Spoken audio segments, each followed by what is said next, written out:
Let's go ahead now and talk about using income method number 2. We sell a call against a married put position and the stock moves up above that sold call strike price. This will also apply to investors who are trading covered calls and the stock starts to move above your short call strike price. The specific questions that came in, I'm sorry, it says Bill and Patrick, but it was actually Bill and Robert. Robert asked a question this week. I was wondering if you can talk about income method number 2, rolling up the call in the married put or just rolling up the call in a covered call, and get into details of when you roll. For example, do you automatically roll when your call is breached? Are there times when you may hold if it's breached due to some technicals, premium considerations, and so forth? Do you sometimes roll prior to a breach because of juicy premiums? We'll address all of that. We're going to look first mainly at Bill's example. He says, I'm having some success with the married puts. Hologix has gone above my long call price. He meant short call, sold call price of 80. And I have an option to buy back the one that he has, originally at a 390 credit. And he can sell either the March or the June 85 strike. He says, Thinkorswim is showing a debit instead of a credit for the 19th of March because it's in the same month, of course. And the roll that Thinkorswim suggested was going out to the June 21. Now, he's got the 80 strike right now. He thinks the stock is further upside, but he doesn't want to get picked off or assigned early prior to the March expiration. All right, well, what are we talking about here? Let's say that we have a married put position. I bought Hologix at around 69. That's close to Bill's price, excuse me.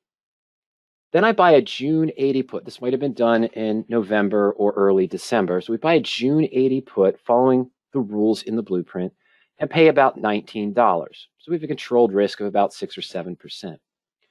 Then we sell the March 80 call for $390. And today Hologix was at 80.81. It pulled down below 80 briefly, and I think it closed at about 80.55 or close to it. So his short call, the 80 strike, is now in the money slightly. Now, normally in a covered call position, we'd look to roll, especially if you don't want to be assigned. As Bill mentioned, he doesn't want to be assigned on this position. He's worried about the position getting called away. So when should we consider rolling? In the blueprint and in webinars we've had recently, we've talked about the 3 core principles that apply to the married put radioactive trading technique.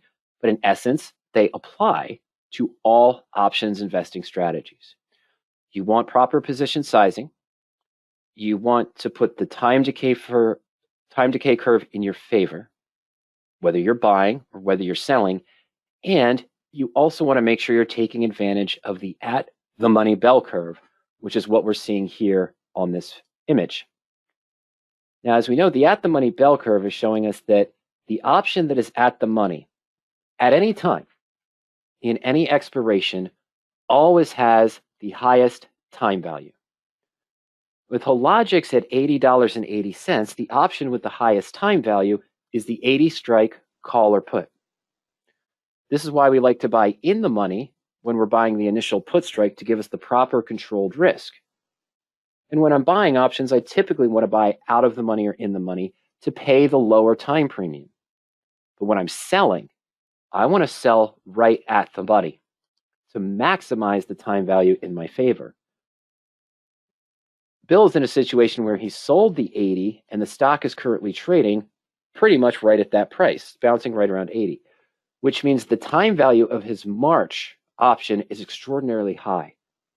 And buying it back when it's right at the money and rolling it to the higher strike means he's paying into high time premium to buy to close his call and selling into a lower time value.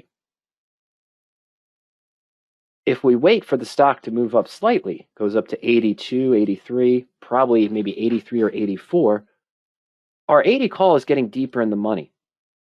But the intrinsic value that we're getting in the stock is countering the intrinsic gain we're seeing. Our time value is lowering, so we're buying into a lower time value, and now we can sell into a higher time value at the more at the money 85 strike. Okay, so with that in mind, that's the at the money bell curve and one of the 3 core principles. We want to be selling at the money, And of course, we want to be buying when the time value is lower, whether that means it's in the money or out of the money. And we can see this here. This is the current option chain from around, I'd say, 3 o'clock this afternoon. Over here is our time value for the positions. The 80 March call currently has a time value of $4.94. This is the option that Bill needs to buy back. Okay, but as you can see, as we go further out of the money, rolling up to the 85 for March, it's a lower time premium. This is the time value curve. The at-the-money options have the highest time premium. As we go in the money, we see lower time value, more intrinsic, of course. And as you're out of the money, you see the lower time value.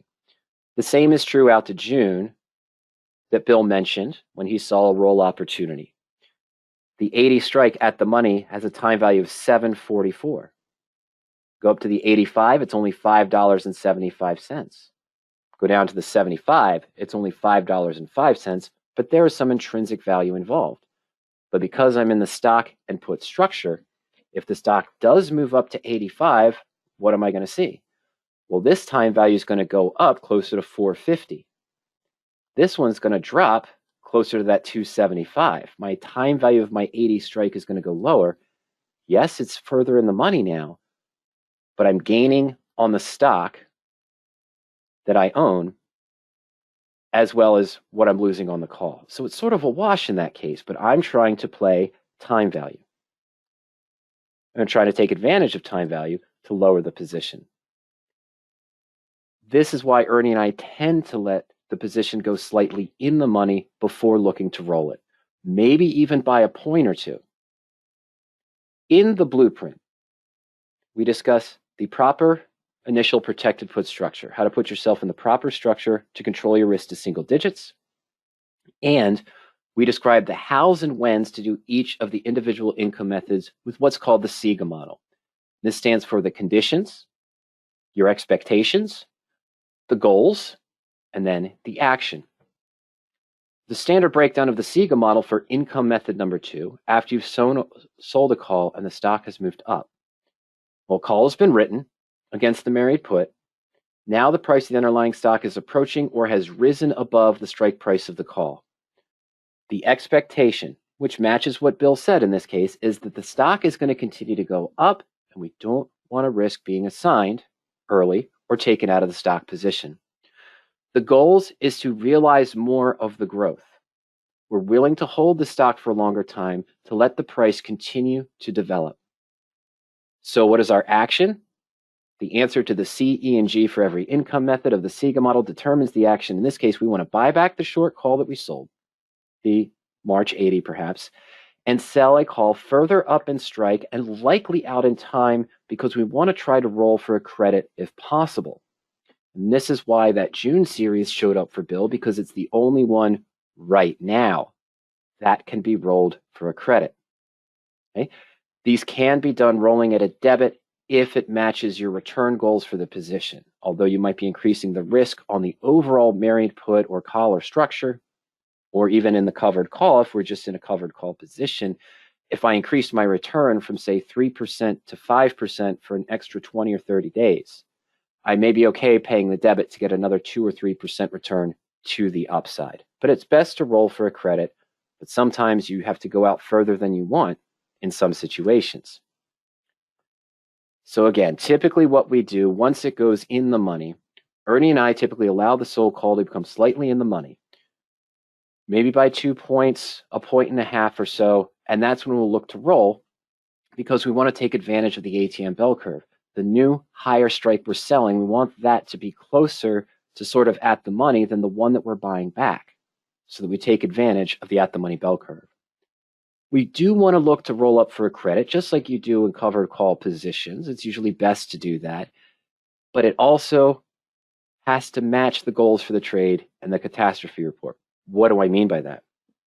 My brief example I showed earlier is not exactly Bill's position. The stock price was close, $69. I had mentioned buying a June put for $19. A June, June 80 put, excuse me, for $19 or so. and then selling now the March 80 call. My only chance is to roll to June to move up in that scenario. That means I'm turning sort of the married put position that I have, where I have a far out in time put and I'm trying to sell shorter term calls, to where I convert it to just a standard collar position, meaning that put and that call now have the same expiration date. Might be hard to manage this position, and I rarely want to roll to where the short call, in fact, I personally don't, Ernie's done it a few times, but I rarely roll the call out further than the put expiration date. Okay, because I want to have the protection longer term, so I'm paying less per day. When you start selling further out, of course, you're getting a lower annualized return. Now, if the price is not too bad and an event is coming up that may cause the stock to move, and I don't want a capped gain, I may just buy to close the call now and not roll it to a higher strike. That's another thing to consider depending on your situation and the SIGA model for your stock. The risks of not rolling early. Bill's about 50 cents in the money. Typically, I might prefer to see it go a little bit deeper in the money to take advantage of the at-the-money bell curve. It also depends on what strikes are available and Bill's concerns. Bill's concern is he's running the risk of early assignment. That is true. But we usually only see early assignment if there's an event coming up, such as a dividend, or some really positive, strong news comes out. HOLX suddenly jumps and someone wants to get in or exercise that call, or they're selling to close their call for the profit, and then the market maker has an imbalance and is closing the positions. The stock exceeds expectations. What do I mean by that? Your call goes slightly in the money. The stock has a good move. Hey, I was sitting on a position. I had a 55 strike put. The stock moved from 49 to 53. I get $2 for a 55 call that's 14 days out in time. The stock goes up to 55.50, and I say, you know what, I'm going to wait. And then the next day, it moves up 7% and gaps up to 60. And then the next day, it goes up to 64. And then the next day, it goes up to 66. Before I can even get to the 60 or the 65, it's moving to other strikes. That's one of the risks of not rolling early, is now you're in a position where you may be paying $10 or $12 to buy to close that call and roll to a higher strike where you might only be getting $2 or $3 back. You're not able to roll for a credit in this case, but you are going to increase your return. Blueprint owners are going to see more on that next week. And some of you who are Fusion subscribers online right now know exactly which position I'm talking about. Okay. Another thing to consider, the risks of not rolling early, but also a benefit of sometimes waiting, is you may not have all of the choices available to you right now, or the choices that you prefer, but you may have that in a few days. We'll talk about that in just a moment, but let's recap real quick. The thoughts on Robert's initial question. So you automatically roll when your call is breached. Well, we kind of covered that. It's not automatic when it's breached. We maybe let it go a little bit more in the money, look at the ATM bell curve and decide, also running the catastrophe report, the profit and loss chart. Am I getting a good benefit by rolling now? Maybe I should wait to get a little bit less time value. It's not automatic to roll it as soon as the stock moves above the short call, especially if I'm on the wrong side of that ATM bell curve. Are there times when you hold if it's breached due to some technicals, premium considerations? Yes, so there's an unexpected gap. Suddenly your stock just jumped 6 or 7% on good news, and you're a strike and a half in the money. Okay, but now you're kind of hoping for a pullback. The news came out, the stock went up for 2 or 3 days. You're thinking there's going to be some easing and some profit taking. You're hoping for a pullback as well. So that's time when it goes deep in the money. I may consider holding it, though I am at the risk that Bill mentioned now, Robert, of being assigned early on that position. Okay, again, we'll have more on that next week. You sometimes roll prior to a breach because of juicy premiums. Well, that's tricky. Because if an event happened where the next strike up in your expiration cycle, or the next strike up and the next expiration cycle out in time suddenly had an increase in implied volatility and the premium looked really juicy, the option that you're in likely increased as well. You still might be able to get an inflated time premium in that case, but if one's going up, the other's likely going up too, unless you're within 2 to 3 days to expiration and it's not being affected by some other news. As we all know, of course, we're coming into a new earnings cycle. It already started, so we're going to have to see that too, because some of the February options might be more inflated in that case than the January and may look attractive. But do I want to have a capped upside with earnings coming up? Maybe I don't want to roll to that call there and have that. Mentioned sort of an elusive comment a moment ago about having the choices available and preferred. And this relates to thoughts on Bill's direct position on Hologics. Right now, he is holding the March call. Here is our direct expiration cycle available for HOLX at this time. Right now, there is only a June series available, which is double the time that Bill is in now. It's 70 days to March expiration, 161 to June. 7 days from now. Well, okay, 10 days from now, after January 15th expiration, so 11 days, apologies. On the 19th, I believe the market is closed on the 18th. I'll verify that for you. So Tuesday the 19th, when the markets open back up, there may be an April or a May series available. Most likely the April, I think. So what we would see in this case, the January is gone, a new cycle's will be added. So if we can wait for 10 days on Hologics, or just buying the March call back now without rolling, in 10 or 11 days, 18th or 19th of January, after January 15th expiration, we'll have a new series that's closer than June. It might be the May. I think it's the April that we're going to see.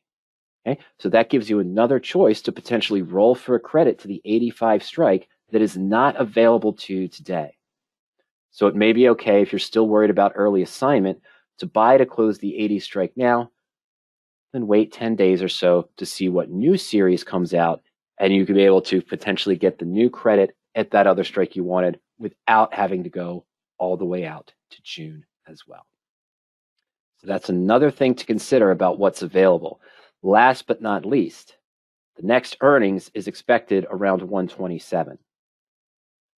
So the advantage of rolling now up to the 85, whether Bill rolls up to June, whether he waits and then roll after the 15th and rolls up to April and can roll for a credit in that case. The advantage now is that he has more room to the upside for the stock to grow. But depending on what your outlook is for the stock, your expectation for the upcoming earnings event, do you want to have the capped upside in a married put or in a stock that you're trading as a covered call position going into earnings if you're expecting some good positive news? Maybe not. Maybe it's better just to buy the call back, leave the upside open in that case. Or do one of the other income methods that discussed in the blueprint that still keeps some of the income but allows you to leave the upside open. So a quick 12-15 minute review, a little bit more than that. Final thoughts on income method number 2. Follow the ATM Bell Curve that we use for not only deciding which put to buy, which put gives us the best structure, but also how to best use the income methods with one of the 3 core principles as described in the blueprint. Use the portfolio tools and power options, which I know Bill is using as you're tracking a married put, a covered call, or other positions. You can link to the position analysis view, and that will give you potential rollout opportunities on your position where you can see the before and after picture. Hard to see here, but this is what I was talking about with the current position I mentioned, which is not Bill's position, but having to roll out to that June call puts me in that standard collar form because I have a June put now and a June call. The return stayed almost about the same in my example, the upside return, and the risk stayed about the same also, depending on how fast the decrease is as well. And of course, follow the blueprint, the SIGA model in the blueprint, and the catastrophe report there to view the profit and loss chart. One last quick thing, of course, there as we talk about the blueprint, we talk about the 12 income methods. Just remember that the extended end of year bonus for the blueprint ends tonight at midnight. So we ran the 8 special bonuses here over last month through December. Ernie asked me to extend it through today at midnight. So if you're interested in controlling risk, having the full story of how to use these 12 different income methods to lower that initial risk, get income, increase your returns, and of course, potentially bulletproof the trade. You want to make sure you go to radioactivetrading.com, click on the products tab there, and pick up your blueprint before midnight